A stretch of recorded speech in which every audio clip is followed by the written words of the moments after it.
Bonjour, cette vidéo s'adresse à des élèves de seconde. Il sera question de déterminants de deux vecteurs, notamment pour montrer que deux droites sont parallèles. Pour faire l'exercice, il sera bien sûr nécessaire de connaître la définition du déterminant de deux vecteurs u et v. Donc ce déterminant, on l'écrit entre deux barres dans lesquelles on met les coordonnées du premier vecteur u, les coordonnées du deuxième vecteur v, et le calcul se fait en faisant x, y' moins y, x'. Et une propriété importante, si deux vecteurs u et v sont collinéaires, ça équivaut à dire que le déterminant uv est égal à 0. Voilà, ça c'est une propriété importante qui justifie l'introduction du déterminant en classe de seconde. Donc ça permet de voir rapidement que deux vecteurs sont collinéaires. L'énoncé de l'exercice il est tout simple, c'est le suivant. On considère 4 points A, B, C et D du plan, et on nous demande dans deux cas de déterminer que les droites AB et CD sont parallèles. Donc on nous donne les coordonnées bien sûr des points A, B, C et D, et il suffit simplement de calculer les déterminants afin de vérifier que les vecteurs sont collinéaires et que donc les droites sont parallèles. Donc je vous conseille d'appuyer sur pause, d'essayer de faire ce petit exercice qui n'est vraiment pas très compliqué et de lire la suite de la vidéo qu'après. Donc on commence, donc vérifions si on a bien compris, donc petit a. Première petite difficulté, pour voir si les droites sont parallèles, il va falloir déterminer un vecteur directeur de chacune de ces droites. Donc ici c'est le vecteur A, B. Et donc le vecteur AB, ben, quand on regarde bien, on part d'une abscisse qui vaut 7 pour arriver à une ordonnée qui vaut 4. Donc on est censé faire x de B moins x de A, on trouve moins 3, mais on peut aussi voir qu'on enlève 3 à l'abscisse 7 pour obtenir l'abscisse 4. Du coup, l'abscisse du vecteur, c'est moins 3. Pour l'ordonnée, on passe de 4 à 6, ou alors on fait 6 moins 4, mais dans les deux cas, on obtient 2.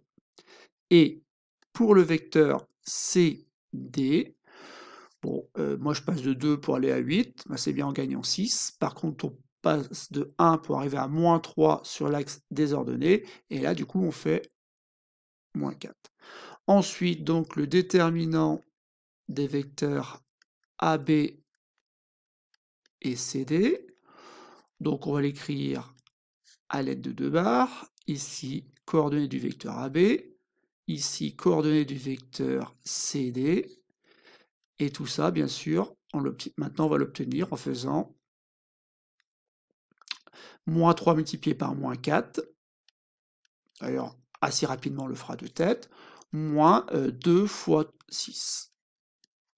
Bon, c'est pas très compliqué comme calcul, vous voyez ici qu'on obtient bien 12, et là, moins 12, et donc on obtient 0.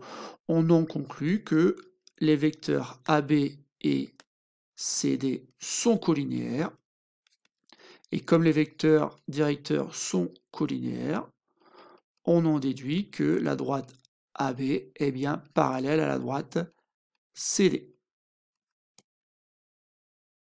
Passons au petit b. Bon, pas de grande différence, si ce n'est que, il n'y a pas de chance, ici les coordonnées des points s'écrivent avec racine carrée de 2, donc ça peut paraître étrange, bizarre, mais non, en réalité ça peut arriver, on peut avoir des coordonnées qui ne soient pas des coordonnées entières. Donc pas de panique, on va utiliser le même raisonnement, c'est-à-dire que déjà dans un premier temps, on va déterminer les coordonnées du vecteur AB, et donc là peut-être qu'on va utiliser la formule qui donne xb moins xa, et du coup ça fait 2 racine carrée de 2 moins racine carrée de 2. Pour les ordonnées, c'est beaucoup plus simple. On va faire 7 moins 4. Et donc ici, on va obtenir maintenant que le vecteur AB a pour coordonnées, pour l'ordonnée, il n'y a pas de problème, ça fait 3. Pour l'abscisse, pas de panique, moins 2 racine carrée de 2 moins racine carrée de 2, c'est comme si on avait moins 2x moins x, hein, souvenez-vous du calcul littéral. Là, on regroupe, et donc du coup, on a moins 2 et moins 1 qui fait moins 3x. Et donc pour les mêmes raisons, ici, on aura donc moins 3 racine carrée de 2.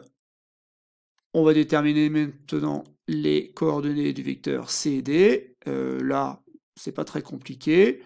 Donc xd, ça fait 1. 1, moins 3, 1, moins 3, pour l'abscisse, pour l'ordonnée, ça fait 0, moins racine carrée de 2. Donc là, pour réécrire les coordonnées, ça va être beaucoup plus simple. Du coup, ça fait moins 2, moins racine carrée de 2. On peut maintenant calculer le déterminant de ces deux vecteurs AB et CD. Donc les fameuses petites barres, moins 3 racine carrée de 2, 3, moins 2, moins racine carrée de 2. Donc ici, quand on fait le calcul, ça fait moins 3 racine carrée de 2 multiplié par moins racine carrée de 2, moins 3 fois moins 2. Donc, hors de question, bien sûr, d'utiliser la calculatrice. On va se rappeler de ce qu'on a appris sur les racines carrées. Donc déjà, ici, on a un produit qu'il faut donc calculer. On a un moins, on a un deuxième moins multiplié par moins donne plus. Ça, c'est fait. Après, on a 3, c'est vrai, mais on a surtout racine carrée de 2 qu'il faudra multiplier par racine carrée de 2. Bon, ça, c'est la définition de racine carrée de 2, ça vaut 2. Et enfin, ici, on obtient plus 6, ce qui fait 12. Bon, du coup, on a un déterminant qui n'est pas égal à 0, et donc on en conclut que les vecteurs AB et CD ne sont pas collinéaires. Et comme ils ne sont pas collinéaires, bien sûr, les droites ne sont pas parallèles. Donc les droites AB et CD ne sont pas parallèles. Voilà, c'est tout pour cette petite vidéo, donc, où on s'aperçoit qu'on peut déterminer donc assez rapidement si deux droites sont parallèles en passant par la collinéarité des vecteurs.